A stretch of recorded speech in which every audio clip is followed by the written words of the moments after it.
Hola, ¿qué tal? Yo soy Rafael Poveda y les doy la bienvenida al tercer capítulo de las Confesiones de Popeye.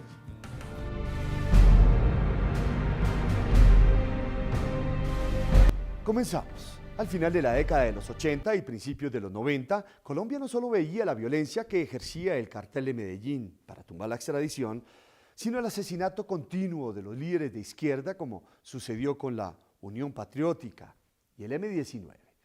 En esas dos guerras hubo un protagonista común, Carlos Castaño Gil.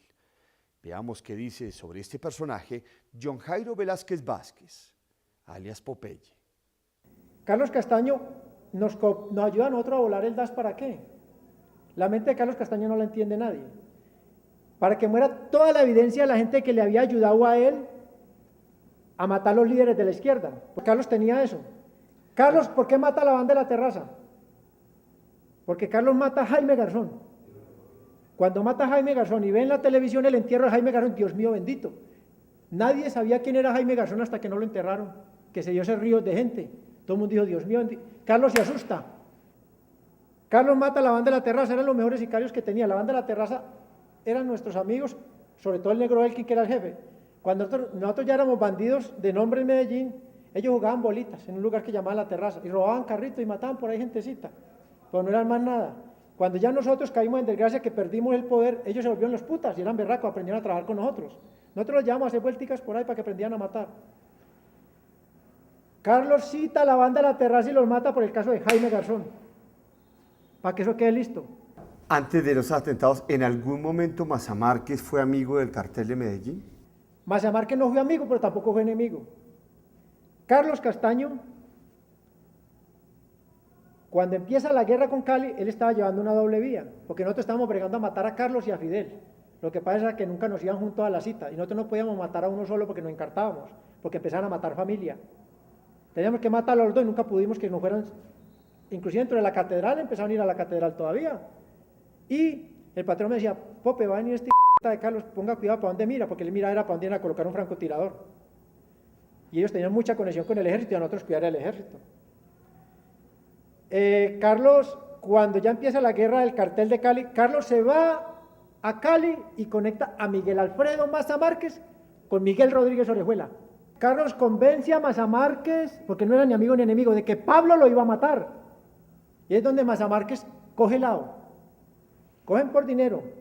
Yo se lo oí diciendo a mucha gente de Cali que fui a hablar con el patrón cuando estuvimos tratando de arreglar la guerra.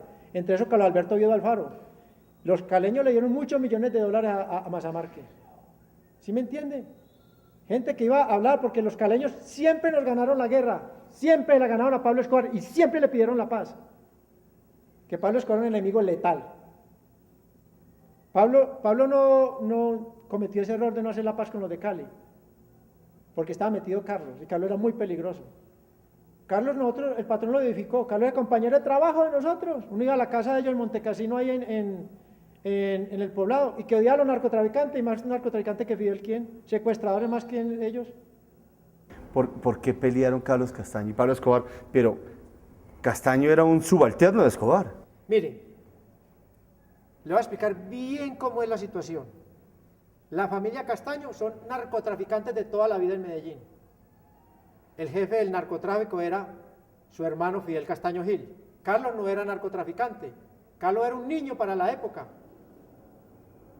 Carlos Castaño entra en la guerra después de la muerte de su padre, siendo un niño de 15, 16 años.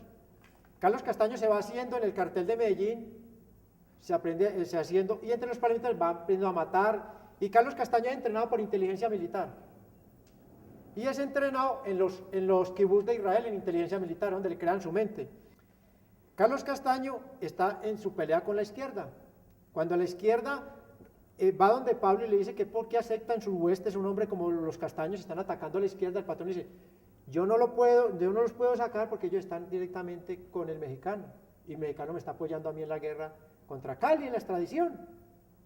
Y lo que yo sí hago es que ningún miembro de mi organización ni mi infraestructura va contra nadie de la izquierda. Entonces el patrón llevaba esa situación así. Nosotros vamos muy bien. Donde hay el punto de quiebre es antes de la muerte de Bernardo Jaramillo Osa. Allá había un catedrático que fue el que coordinó la reunión entre Pablo Escobar y Bernardo Jaramillo Llosa, porque Bernardo Jaramillo Llosa andaba con la escolta del DAS y unos tipos de la Unión Patriótica. Resulta que después de la reunión, Carlos y Fidel secuestran al catedrático. Y el patrón era muy tranquilo para hablar. Y habló delante del catedrático lo que le dijo a Bernardo. Entonces ya a raíz de eso se crea el punto de quiebre. Entonces el patrón está bregando a matar a Fidel y a Carlos, pues tenía que matarlos juntos. No podía matar uno y dejar el otro porque empezaban a matar a una familia. Estamos matando a un hermano. Entonces empezaba el tire y afloje, nos ayudaban las cositas y tal. Y era una cosa rarísima. La última reunión con Carlos la tuvimos en la catedral y con Fidel en la catedral. Carlos subió solo y al otro día vino Fidel, pero no subían juntos. Y al morir Fernando Galeano Berrío, ya ellos en el año 1992 fundan los Pepes. Y nos echan el DAS encima con todo el furor. Le voy a contar una cosa, lo del cartel de Medellín, la relación del DAS y lo de los Castaños es muy complejo de entender. Hay personas en la fiscalía que son expertas en eso, yo lo expliqué acá. Pero una persona que no lo mastique bien, no lo coordina. Es bien complejo. Continuamos con la tercera parte de las confesiones de Popeye. La relación de Carlos Castaño Gil con el desaparecido Departamento Administrativo de Seguridad, DAS, es un episodio de la historia nacional que todavía no se ha podido esclarecer con claridad. Escuchemos la versión de Popeye sobre este tema. Yo llegué a prisión y lo primero que me encontré con un sindicado del avión de Avianca, Chucho Laverde, le dije, usted no tiene nada que ver en esto, llame al fiscal. Y el DAS lo había sindicado a él del avión de Avianca, a Jesús Laverde. El DAS había sindicado a Alberto Jubis Arbún de la muerte de Luis Carlos Galán, yo lo saqué en mis declaraciones. El DAS salió corriendo a decir que Pablo Escobar había matado a Bernardo Jaramillo Llosa. Una jueza de la República conceptó de que Gustavo Adolfo Mesa Menezaria del Zarco, que era el que sindicaban como sicario de Pablo Escobar, que había matado a Bernardo Jaramillo Llosa, no tenía nada que ver y que había sido Carlos Castaño. El DAS salió inmediatamente un comunicado diciendo, no, fue Pablo Escobar el que mató a Pizarro León Gómez. El patrón no peleaba con la izquierda, porque el patrón era de izquierda. El patrón tenía esa dicotomía de tener en sus huestes gente como Fidel Castaño, que era miembro del cartel de Medellín, y Carlos Castaño, que era miembro orgánico del cartel de Medellín, y el mexicano, José González Rodríguez Gacha. El patrón tenía que torear esa situación, pero el patrón no dejaba que ninguno de nosotros, ni la infraestructura fuera utilizada para matar a nadie a la izquierda. Nosotros no tenemos nada que ver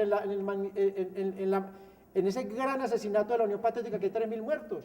No tenemos nada que ver en la muerte de Bernardo Jaramillo Llosa. No tenemos nada que ver en la muerte de Pizarro León Gómez. Los señores del DAS que respondan. ¿Qué decía el patrón cuando lo acusaban de la muerte de Carlos Pizarro León? Mire, nosotros tuvimos un problema. A raíz de la muerte de Bernardo Jaramillo Llosa, eso era, la izquierda le manda a reclamar al patrón. Porque realmente el patrón tenía en su mente formar un grupo que se iba a llamar Antioquia Rebelde. El patrón era de izquierda, así fuera narcotraficante. Él concebía una izquierda con dinero. El patrón realmente rechaza esto de plano.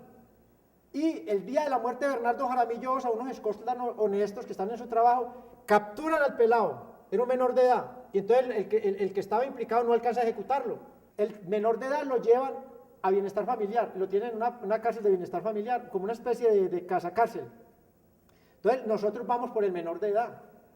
Nosotros casi lo coronamos un día para ponerlo colocárselo a los medios de comunicación, pero después Carlos nos lo quita primero y lo mata, y mata al papá del menor de edad, para borrar toda huella contra el DAS.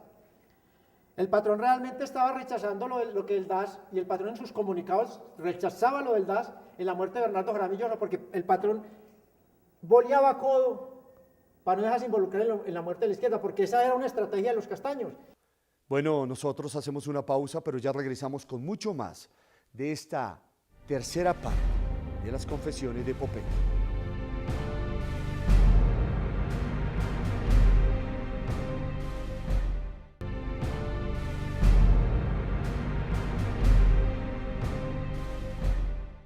Bueno, en los primeros meses de 1990 y mientras Pablo Escobar colocaba bombas indiscriminadamente para evitar su extradición, Colombia se preparaba para elegir un nuevo Congreso y presidente de la República. El grupo guerrillero M-19 acababa de desmovilizarse y participaba en las elecciones como la Alianza Democrática M-19, con Carlos Pizarro León Gómez a la cabeza. Pero su candidatura fue muy corta, pues el 26 de abril de 1990 fue asesinado. ¿Quién mató a Carlos Pizarro León Gómez? Mire, vea, la muerte de Carlos Pizarro León Gómez hace parte de una infiltración que tenía Carlos Castaño Gil en el DAS desde el año 1986. Le voy a hablar claro, a Pizarro lo matan Carlos Castaño, Alberto Romero del DAS y el DAS. Nadie más. Esa es la muerte de Pizarro León Gómez. ¿Cómo lo sabe usted? Yo lo sé muy fácil porque Carlos Castaño hizo muchos operativos para el cartel de Medellín y dentro de la contabilidad del cartel de Medellín habían dineros para este jefe de seguridad del DAS, Alberto Romero. Yo llevo 5 años hablando de Alberto Romero. La gente me decía, Popeye está loco, eso no existe. Esta semana apareció hace 15 días dando la espalda. Eso hace parte de un crimen, eso es un crimen de Estado, la muerte de Pizarro León Gómez. Y hay un mismo modus operandi, la misma arma, la mismo modus operandi de los sicarios, el mismo escolta del DAS, infiltrado en lo mismo de Luis Carlos Galán, y hay un patrón común, el arma y el entrenamiento de los jóvenes que hacen esto, en un caso niños y otro ya adultos. El escolta que sabe todo lo que está sucediendo, el que ingresa el arma al lugar donde se va a cometer el crimen, el que tiene contacto con Carlos y que tiene contacto con el sicario, es el que lo ejecuta. La muerte de Pizarro León Gómez es un crimen de Estado. Pizarro estaba muerto. ¿Usted sabe qué iba a pasar ahí o cómo se enteró de todo eso? No, realmente pues, como el DAS inmediatamente muere Pizarro, acusan a Pablo Escobar. Y yo estaba con el patrón empieza a defenderse de esto, porque ya nosotros habíamos roto el cordón umbilical con Carlos Castaño a principios del 91. Porque es que el patrón le avisa a Bernardo Jaramillo Osa de que lo van a matar con los del DAS, que se cuide. Y Carlos se da cuenta y es donde rompemos el cordón umbilical. Entonces ya Carlos empieza a tirarse encima todo lo del DAS, todo lo que haga el DAS y empiezan a tirárselo a Pablo Escobar. El 7 de agosto de 1990 se posesionó como presidente César Gaviria Trujillo y para aumentar la presión sobre el naciente gobierno, Pablo Escobar le agregó a las bombas, extorsiones y asesinatos el secuestro de importantes personalidades. El primero de ellos fue el de la periodista Diana Turbay. ¿Qué te acuerdas tú del episodio del secuestro de Diana Turbay? ¿Por qué Pablo secuestró a Diana Turbay? Al coger a Diana Turbay se tiene agarrada a la casa Turbay y se coge la niña, porque la inteligencia se hizo bien hecha. ¿Cuál era el que le dolía? Y ese es el que le dolía al doctor Julio César Turbay Ayala. Se coge Diana y se tiene guardada ahí en Copacabana, Antioquia.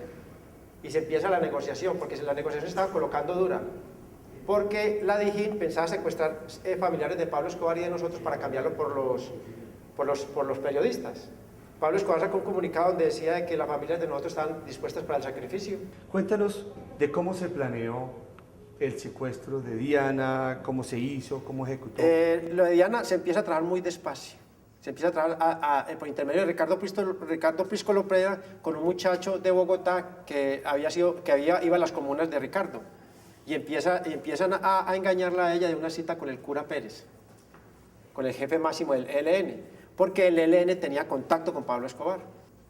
Entonces empieza el contacto con Diana Turbay, empieza el contacto y la llevan directamente a la cita engañada totalmente, porque yo después estuve preso con el muchacho que la engañó. ¿Quién la engañó? Un muchacho del ELN, en este momento se me escapa el nombre, retirado del ELN, ¿sí me entiendes? No era del ELN, estaba retirado. Pero en su momento estaba en el ELN. No, estaba retirado. ¿Cuál es el anzuelo? ¿Cuál es el anzuelo es el cura, y el muchacho demuestra que él perteneció al ELN. En la revista le hace una investigación y se sabe que el muchacho es del ELN, pues no sabían que estaba retirado. Entonces el anzuelo es ese. Y ella sale y la citan en el Magdalena Medio, ya entra a Antioquia, que la cita era en Antioquia.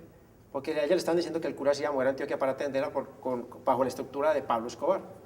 Y se sabía que Pablo Escobar, porque Diana era pensante, sabía que Pablo Escobar era izquierda. Ella la engañan y en el Magdalena Medio les dicen que están secuestrados. Los tienen ahí un rato y ya los suben a Antioquia. Porque había un manejo total de la zona por parte de Pablo Escobar. ¿Tú la viste? No, a Diana yo no la vi, ¿por qué? Porque yo siempre andaba con el patrón. Ella pidió muchas entrevistas con el patrón porque ella no escribía. Como hay un correo, Ricardo nos mandaba las cartas de ella y pues para Pablo, que una entrevista con él. Cuando Diana le escribía a Pablo, ¿por qué Pablo no le contestaba o por qué no la veía? Realmente Pablo no la veía por lo que la presión de las autoridades también era fuerte. Y nosotros estuvimos en esa casa donde estuvo Diana, pues estuvimos escondidos un tiempo ahí, sabíamos entrar ahí, sino que realmente el patrón no se dejaba ver mucho los bandidos de Ricardo. Entonces Entonces movernos hasta allá era riesgoso y moverla a ella también. Lo que pasa es que movernos tampoco estaba tan fácil, porque la policía también estaba dando una lucha, era una guerra. El patrón no quería hablar con ella porque él realmente, pues él esperaba soltarla, no es matarla. Y si él la soltaba, porque Pablo Escobar decía que eso se llamaba los extraditales, que eran unos narcotraficantes que estaban peleando en contra de la extradición, que él hacía parte de los extraditales porque era el más moderado, que él era el que decía no maten, no hagan esto, pero el asesino era Pablo. Entonces Pablo Escobar, si iba a soltar a una persona, no le daba la cara. Diana insistió mucho. ¿Qué escribía ella? No, ella lo que la mamá era la que suplicaba por la vida de ella era íntegra, diciendo que le explicaran por qué estaba secuestrada, que ella quería salir a cooperar con lo de la política de sometimiento a la justicia, porque realmente los decretos los que lo impulsó fue la mamá de Diana. Ella fue la que obligó al presidente porque lo acorraló. ¿Cómo le llegaban esas cartas que escribía la mamá de Diana, doña Nidia? ¿Cómo le llegaban a Pablo? ¿Cómo las recibía ella? A él le llegaban a través de un industrial de Medellín, que era Diego Londoño Guay. Y Diego Londoño Guay tenía contacto directo con nosotros. Como él conocía pues toda la sociedad de Bogotá y se movían, cualquier cosa que necesitaban con Pablo, con Diego Londoño Guay. ¿Qué te acuerdas tú que le escribió doña Nidia a Pablo?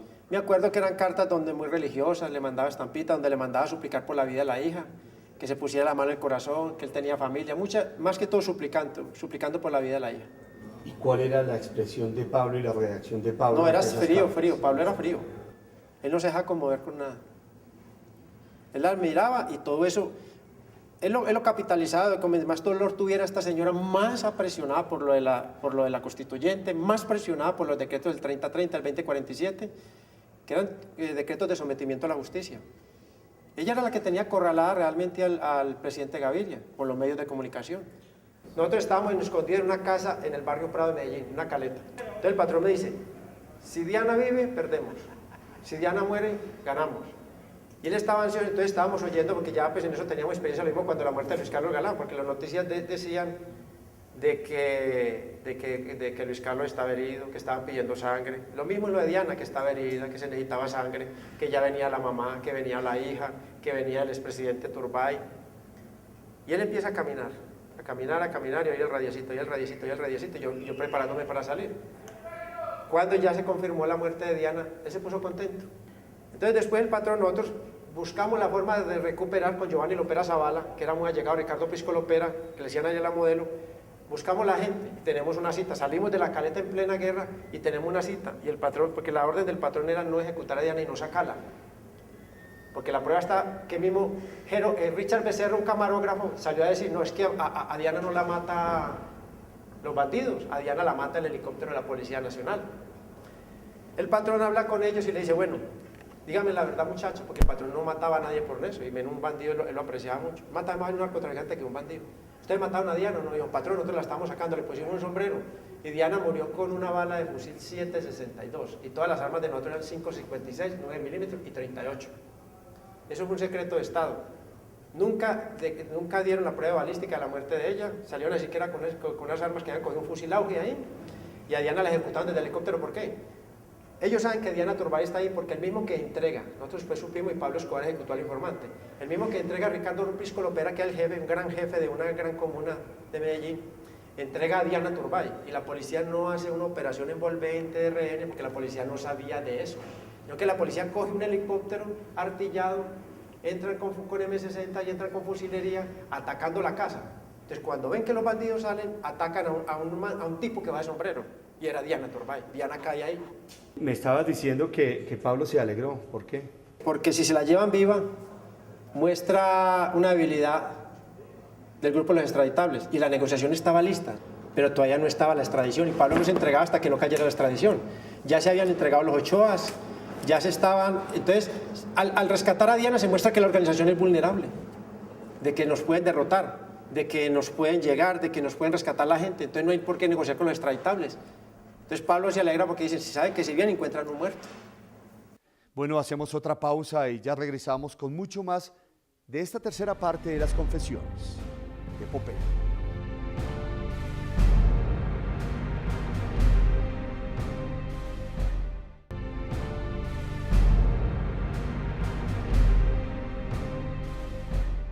Continuamos con la tercera parte de las confesiones de Popeye. Luego del secuestro de Diana Turbay, Pablo Escobar realizó un plagio que estaba más que anunciado, el del jefe de redacción del periódico El Tiempo, el periodista Francisco Santos. ¿Por qué secuestrar a Francisco Santos? ¿Por qué? Porque es una familia poderosa. El patrón, cuando hace el esquema de secuestros, él quiere coger las 4 familias más poderosas de Bogotá, porque en Bogotá está la plata del cemento, la plata de la corrupción, la plata del petróleo, está todas las platas y está todo el poder, Bogotá. Así Bogotá, todo el mundo diga que es muy aburrido, a los países no les gusta ir a Bogotá, pero está el dinero de Colombia, está en Bogotá. Entonces hay que coger y está el poder, hay que coger las 4 familias. Las 4 familias de la época, ¿quién eran? La familia Santos, poderosísima. Don Hernando era más poderoso que cualquier presidente de la República de Colombia. Había que coger la familia Pastrana, poderosísima, hijos de expresidentes y con ganas de carrera política, delfines, un delfín.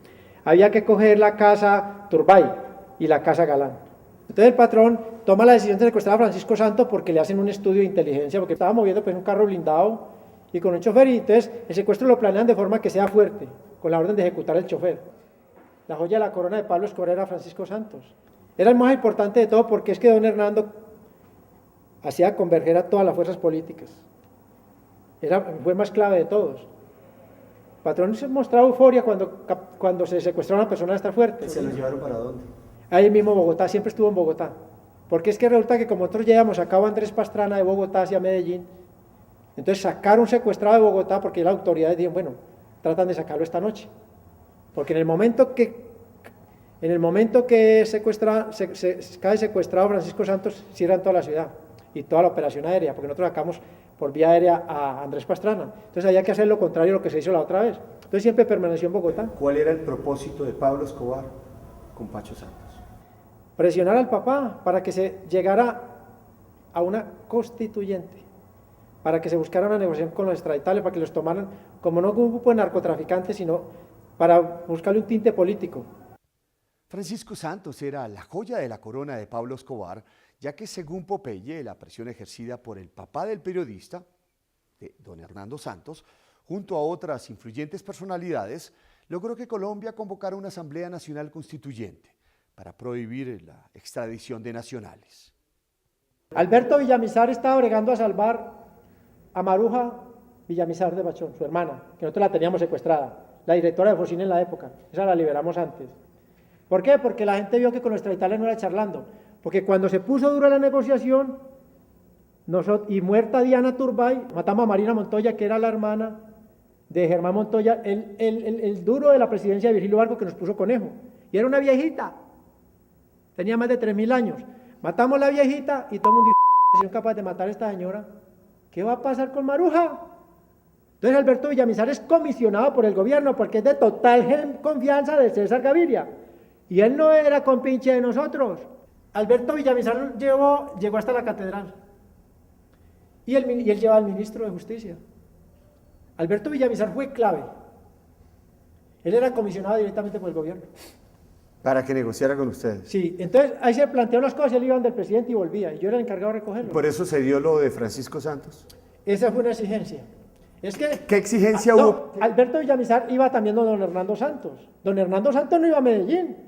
Alberto Villamizar iba don Hernando Santos del presidente. Don Hernando Santos, Iba donde ustedes. iban de nosotros, venían de nosotros. Había unos protocolos para recogerlo, no era así, venga, vamos para la casa, no. Es un protocolo complicado. ¿Cómo era? Quite reloj, quite correa, póngase la sudadera, venga, lo monto aquí y le hacía mostrar al fondo. Y la cola me la cuidaba gente enfusilada. Yo pasaba y no pasaba ningún carro más. Y ahí entrábamos donde el patrón. Y ahí hablaban ellos. Sí, bien, normal y bien. ¿Qué hubo Alberto? ¿Cómo está? ¿Qué hubo Pablo? ¿Cómo está? Y listo. ¿Y qué le exigieron ustedes a quién para soltar a Pacho Santos? No, cuando ya empezó las cosas, cuando se creó lo de la constituyente. Ahí también está don Jorge Ochoa. Se habló de la constituyente. Cuando se le soltó ese tarrabo a Alberto Villamizar, yo tengo que traer al ministro. Esto es muy duro. Que el patrón se le puso serio ese día porque había rifirrafia ahí. Alberto Villamizar no era bobo yo. Vino el ministro y se socializó lo de la constituyente y se empezó tanto. Ya empezó a decirle, bueno, hubo inclusive, para esa época colaboraba con otros Diego Londoño Guay y ellos pusieron la revista Semana al servicio de la causa. ¿Cómo así? Pues yo decía que socializaban con los medios que pudieran, ¿sí me entiende? El Tiempo socializó lo de la constituyente. Empezaron con la prensa. la maduraron a punta de prensa, como los aguacates, empezó a socializarse, aquí, allá, hasta que la gente aceptó. Para que el público aceptara Aceptar la constituyente, sí. Porque ¿qué era lo que no aceptaba el público? Que se sacara el artículo 35 de la Constitución solo. Porque estaba la embajada norteamericana encima. Porque a Gaviria le tocó frente a los norteamericanos feo. Pero se trataba más de salvar la familia de Galán, porque teníamos a Maruja y a Francisco Santos. ¿Que a Francisco Santos lo salva de don Hernando? ¿Por qué? ¿Por qué? Porque si don Hernando no empieza a socializar con el periódico, porque él no va a salir, ellos empiezan a manejarlo con sus editorialistas y sus cosas, empiezan a manejarlo y la gente dice, sí se puede, pues, una paz en Colombia. Todas las situaciones tienen varias versiones y llegar a una verdad siquiera cercana es imposible. Hago esta aclaración porque el siguiente es uno de los episodios más difíciles de nuestra historia, la encarcelación de Pablo Escobar. Veamos las confesiones de Popeye sobre la catedral. ¿Cómo forzan ustedes a que se dé lo de la catedral? No realmente con los secuestrados. El secuestro es milenario, el secuestro es un botín, el secuestro es vital. El secuestro para cualquier organización es un salvavidas. Ese fue el salvavidas para el cartel de Medellín. Por los secuestros. Por los secuestros. Y las bombas. Realmente las bombas ambientan mucho, porque las bombas cogen la opinión del ciudadano de a pie, que es el que ataca cuando van a entregarle al Estado a un bandido. Dice, bueno, el terrorismo, pues, como el terrorismo ataca son los inocentes, porque son muy pocos los que están en conflicto que llega una bomba. Entonces la señora que va a soltar a su niño por la mañana para el colegio dice, puchica, están colocando bomba y mira al niño y dice, Entonces cuando ve que le van a entregar al Estado a un Pablo Escobar, entonces no se opone. Entonces todo eso ambienta, todo eso ayuda. Pero el corazón y lo central es el secuestro. El secuestro es un arma política brutal. ¿El secuestro fue lo que construyó la cárcel de la catedral? El secuestro construyó la cárcel de la catedral. Cuéntame un poco qué era la catedral. Cuando ustedes llegaron por primera vez, ¿cómo estaba eso? Cuéntame. La cárcel de la catedral era una casa, en una montaña pegada a unos pinos y de ahí hacia atrás hay una selva de tierra fría que es muy difícil caminarla para el ejército, que Pablo Escobar la conocía como la palma de su mano porque él se crió en Envigado y todo eso de niño lo recorrió, de joven, porque él nació en el oriente antioqueño. ¿Él escogió el lugar? Él lo escogió el lugar, él compró la casa, el alcalde de Envigado, Jorge Mesa, fue y la legalizó, él escogió el lugar, consiguió otra casa abajo para colocar un citófono, porque realmente el crimen se movió por un citófono. En la catedral había un citófono y la cuerda era aérea. Era bien larga. O sea, que ahí no la podían interceptar. No, ahí se veía, ahí no se podía pegar ningún vampiro de ahí. Pablo Escobar, entonces la casa le hacen una malla para que parezca cárcel y le colocan 10.000 voltios a la malla. La cuchilla de los 10.000 voltios está en la celda de Pablo Escobar. O sea, él la sube o la baja. Sí, nombran una guardia nacional para darle legalidad a la catedral, pero la guardia no puede entrar a la cárcel, ni puede ver a Pablo Escobar. De lejos sí lo puede ver. Nombra una guardia municipal que son unos bandidos de Pablo Escobar vestidos de azul, bandidos asesinos todos. Entonces Pablo Escobar está rodeado de sus mismos bandidos. La cárcel, la catedral, la casa la cogen y le colocan unas rejas para que parezca cárcel. Y entonces ya empiezan a hacer la habitación de Pablo, la de Popeye, la del Mugre, la del Otto, la de todos nosotros. Hacen las celdas, entre comillas. ¿Tenían en la cárcel? ¿Ustedes cómo comenzaron a engallarla y no, eso entraba de todo porque eso realmente pues, el control era mínimo. Porque realmente pues ahí hay un furgón y Pablo Escobar era muy previsivo, y al furgón le hizo un doble fondo y en el doble fondo entraban 8 personas diarias a visitarnos, en el doble fondo entraba licor, teníamos armas dentro de la cárcel.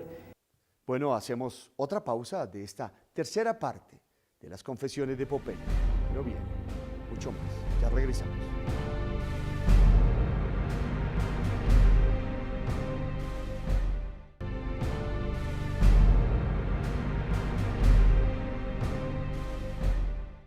Continuamos con el tercer capítulo de las confesiones de Popeye.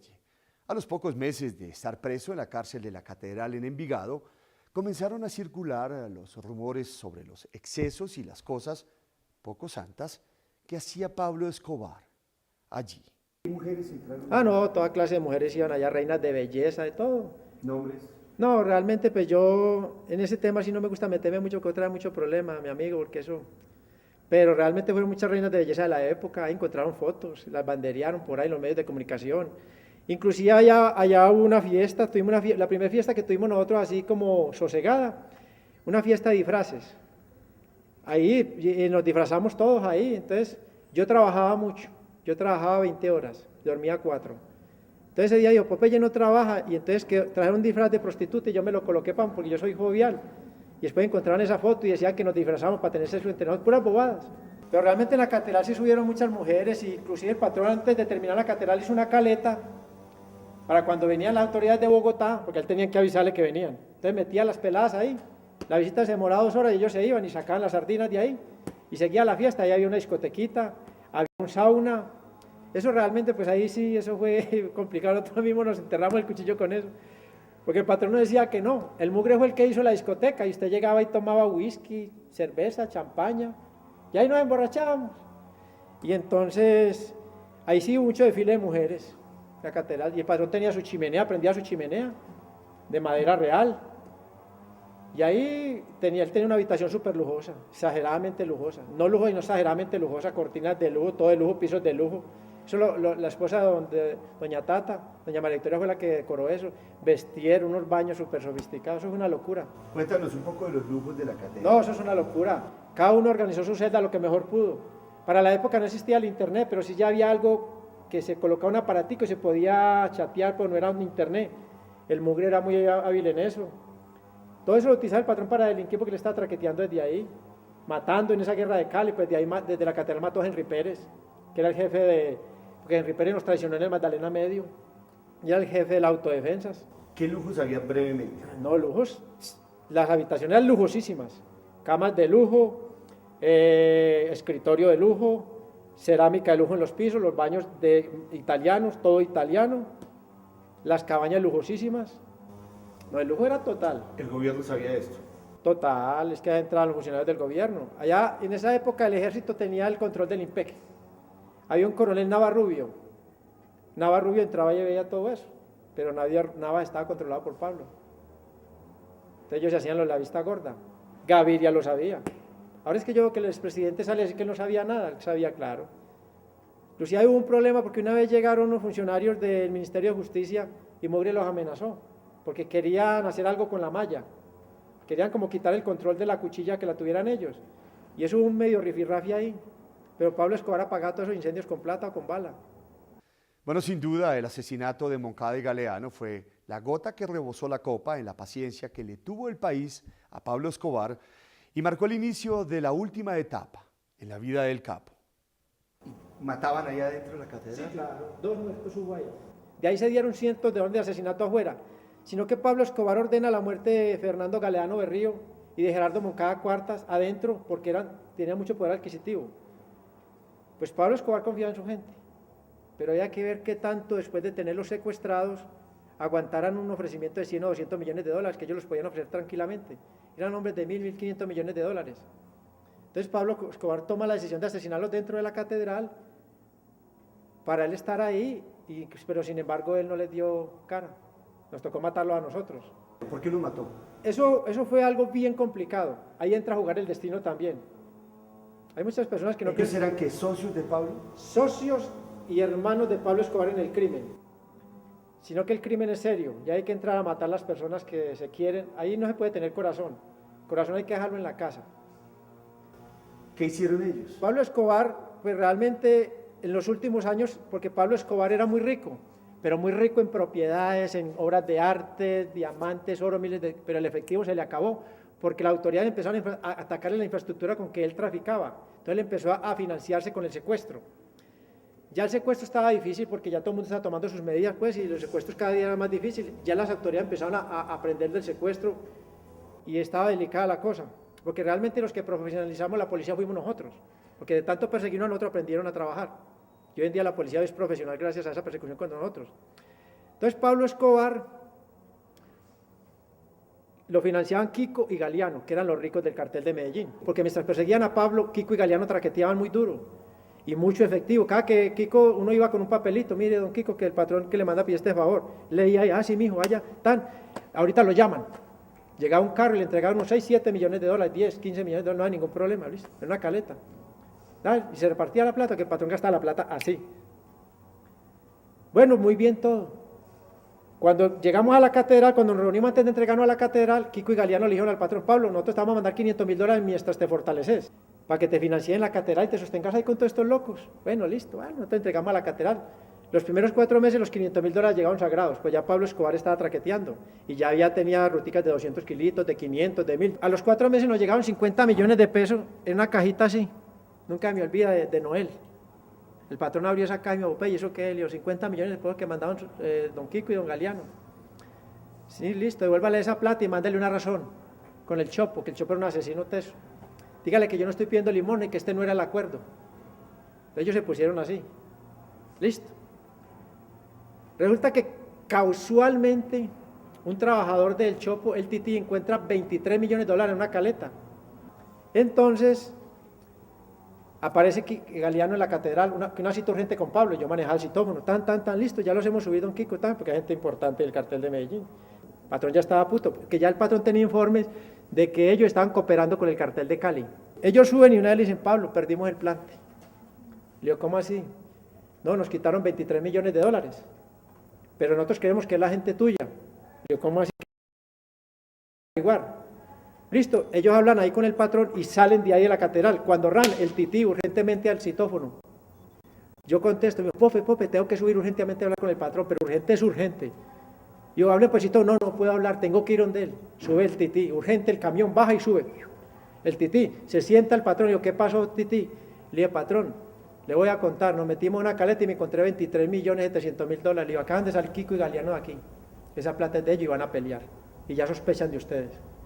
Entonces el patrón les dijo: deben $18 millones a mí, yo peleo, o no me den nada y peleen ustedes. Entonces el Tití le dijo: no, patrón, no te damos los 18 millones, y el patrón coge los $18 millones, y cita a Galeano y a Kiko, y ya nos había preparado a nosotros para matarlos. Entonces el patrón sube y dice que lo espere en la cabaña de Roberto Escobar. En la cabaña de Roberto Escobar había una caleta, que habían hecho varias caletas en varias cabañas. Entonces de una vez ahí Roberto Escobar los notifica de que quedan secuestrados.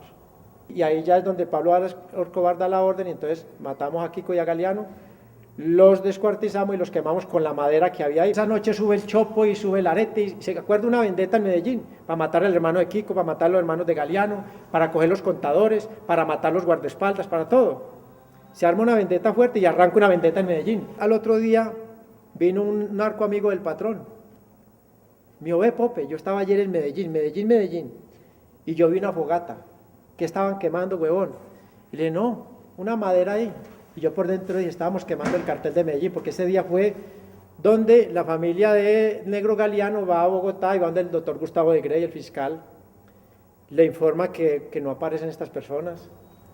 Le informa, y entonces ya empieza una cosa ahí. Entonces el fiscal va donde el presidente, ellos organizan la retoma de la catedral.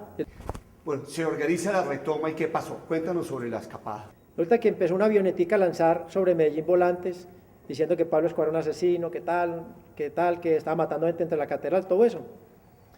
Entonces nos avisan los radios de que viene subiendo por Envigado, por el Salado, que viene subiendo unos camiones del ejército.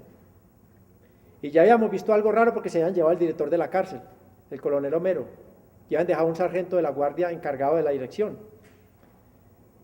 Y entonces empiezan a mover fichas, y el patrón se la cogió y dijo: se nos van a meter. Eso empezó como a las 9 de la mañana. A las 2 de la tarde ya había un general en la puerta empotrando M60 rodeando la catedral. No fueron capaces de entrar. Entonces el patrón da la orden de que saquemos la fusilería nosotros, y nosotros nos enfusilamos. Y empiezan ellos a rodear la cárcel, y nosotros tenemos binóculos, ellos tienen binóculos. El general Pardo Ariza, él no me mira con los binóculos, yo lo miro. Tiene 10 manos, 10 dedos, yo tengo 10 dedos. Y les da miedo entrar, y somos 10 babosos, 12 babosos que habemos allá, y ellos son 100 y pico de hombres, 200 y pico después habían, porque eran de las fuerzas especiales de Bogotá. ¿Qué hacen? Cometen el primer error. Dan a la 1 de la tarde y media, 1:30, cogen toda la policía militar que había ahí rodeando la catedral, que la conocían bien, y lo sacan a todos.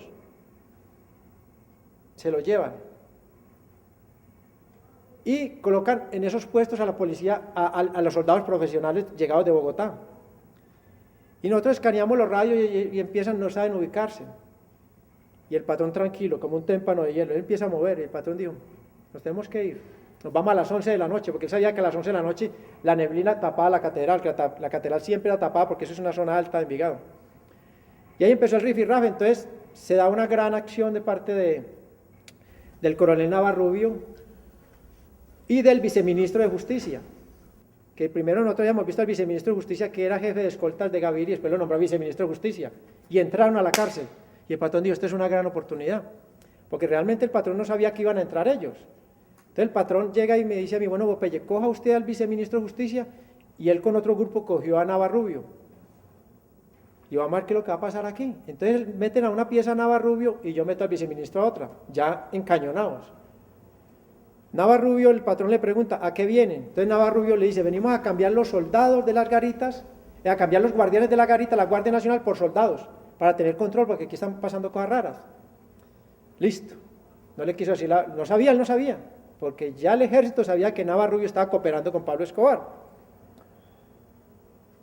Viene el patrón donde el viceministro de Justicia, un tal señor Mendoza, que es un cobarde, Navarrubio un hombre fuerte, teso. El Mendoza un cobarde, le dijo, ¿a qué vienen? Le dijo, venimos a trasladarlo a usted y a los muchachos para la 4ª brigada del ejército. Entonces el patrón dijo, ustedes vienen a matarnos y ustedes también los van a matar, porque le habían desinformado a los 2 funcionarios. Resulta que el gobierno no les había dado la autorización de entrar, ellos entraron a moto propio. Entonces ya el patrón ya cogió al viceministro de Justicia, le puso un teléfono para que llamara a Bogotá. Cuando eso le contestó el secretario de Presidencia, y de una vez le dijo, no, está el decreto listo para echarlo como funcionario, para desvincularlo, para destituirlo. Nosotros no lo autorizamos a entrar y quedaron solos. Entonces eso nos dio a nosotros mucho tiempo para organizar y esperar que llegara la noche para poder salir. Entonces el patrón escogió los que nos íbamos con él y los que se quedaban, porque hay unas personas como Valentín Taborda, otros que no podían caminar la montaña porque la montaña es así. Él había construido la cárcel, entonces el muro que soporta la malla, uno de esos ladrillos fue con yeso, no con cemento. Le metimos la pata y por ahí no fuimos, que el patrón la conocía bien, porque ese general no organiza el secuestro de un gato entregándole el gato, la jaula, la leche y la cabulla. Eso estaban enloquecidos, no sabían, y con la noche se acabaron de enloquecer. ¿Por dónde salieron? Salimos por la parte de la celda del patrón, por debajo de la malla, como le expliqué ahora. Y uno de los muchachos de los guardias municipales que se quedaron ahí, bajó la cuchilla a los 10.000 voltios y nosotros le pegamos a la malla y nos fuimos. Por debajo pasamos y nos fuimos. Nosotros empezamos a bajar, porque el patrón conocía perfecto eso. Y bajamos hacia Envigado. Fue tan perfecta la fuga que para la época estaban racionalizando la luz. Y entramos y estaba eso todo oscuro. Entramos a una finca, aseguramos la finca, era de un amigo del patrón del Trino. Ya llegó el Arete, llegó otro, José Fernando Posada Fierro, llegaron automóviles, llegó la infraestructura del cartel de Medellín a apoyarnos. Ya de ahí ya se colocó radios en la zona, se aseguró la zona. Ya de ahí se empezó a salir una gente, se fue el hermano del patrón, se fue una gente y nos quedamos el patrón y yo solo, y ahí salimos caminando hacia otra caleta de ahí, en Sabaneta, Antioquia, y ahí nos quedamos en esa casita. Bueno, la fuga de la catedral es sin duda uno de los capítulos más inverosímiles y vergonzosos de la historia colombiana. Y de esta manera hemos llegado al final. A todos ustedes, muchas gracias por su sintonía, por estar con esta tercera parte de las confesiones de Popeye. Yo soy Rafael Poveda. Gracias por su sintonía.